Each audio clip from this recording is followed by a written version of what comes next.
La preuve, peut-être, je suis une, parce que Yael Azoulay, c'est pas un nom d'ici. Mon père est du Maroc, ma mère est de France, mais moi, ma passion, c'est la gigue québécoise. Alors, c'est assez inusité, mais c'est comme ça, parce qu'on est québécois, puis on est né ici. Fait que je trouve que c'est juste super important d'être ouvert sur toutes les cultures, parce qu'on vit dans un monde où on peut pas y échapper, puis au contraire, ça nous apporte tellement. Moi, je vois les percussionnistes ici brésiliens, les Bretons qui sont venus jouer pour un atelier de danse tout à l'heure. C'est juste des échanges par-dessus échanges, puis c'est important que ça se passe partout. Voilà, c'est correct.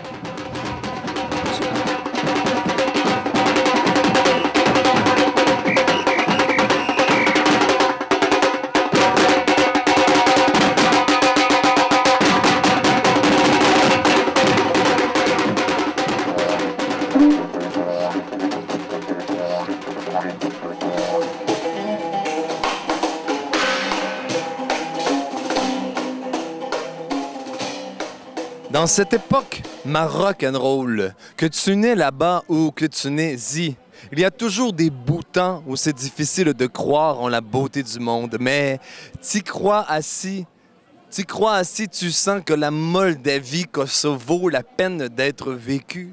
Dakar, ça Barbade. Dans l'économie, l'Argentine tombe pas du ciel et j'y peux rien. Autant il faut être conscient de ses origines, de son ground, de ses racines, autant les avoir en fonction de l'ouverture, des échanges et la musique dans toutes ses factures, peu importe où ce qu'elle vient, la musique, c'est un langage universel. Toutes les musiques se recoupent.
Premièrement, c'est à cause beaucoup de Petite Vallée, parce que ma job principale, c'est là. Je suis musicien pour des projets qui se font à Petite Vallée. Le village en chanson, le théâtre de la Vieille Forge, le festival, puis toutes ces affaires-là. J'enseigne la guitare l'hiver à l'école de musique de Grande-Vallée, l'autre village à côté. Puis avec tout ça, puis tous les shows que je fais avec différents artistes, ça me fait travailler toute l'année, ou presque, sauf en fin de semaine.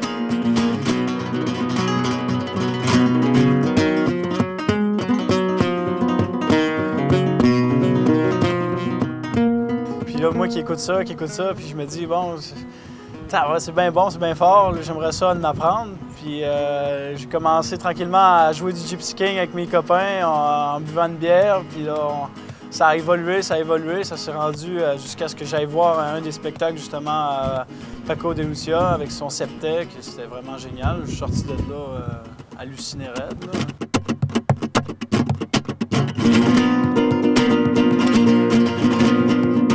La question qui tue naturellement, où est-ce qu'il l'a planté? Généralement, toute la clientèle touristique qui vient nous voir, c'est généralement la même question. Celle que tu m'as posée un matin, c'est-tu la vraie croix? C'est-tu réellement ici qu'il l'a planté? Moi, je peux vous dire que, selon ce qui est en arrière de nous, c'est effectivement la croix qui est la plus similaire à la vraie croix de Jacques-Cartier. Par contre, ça fait plus de 400 ans, ça va faire 475 ans l'année prochaine. La vraie croix est sans doute décomposée et repoussée dans l'arbre originel. Il faut faire une petite image peut-être classique là-dessus. Le mandat qu'on s'est donné, c'est de réunir surtout les 3 communautés. Donc, communauté francophone, autochtone et anglophone de la région, parce que nous, c'est ce qu'on a ici. Et aussi d'aller chercher, de montrer aux gens ici à Gaspé et en Gaspésie justement qu'on est au bout du monde et qu'il y a d'autres choses aussi qui viennent d'ailleurs, de d'autres bouts du monde.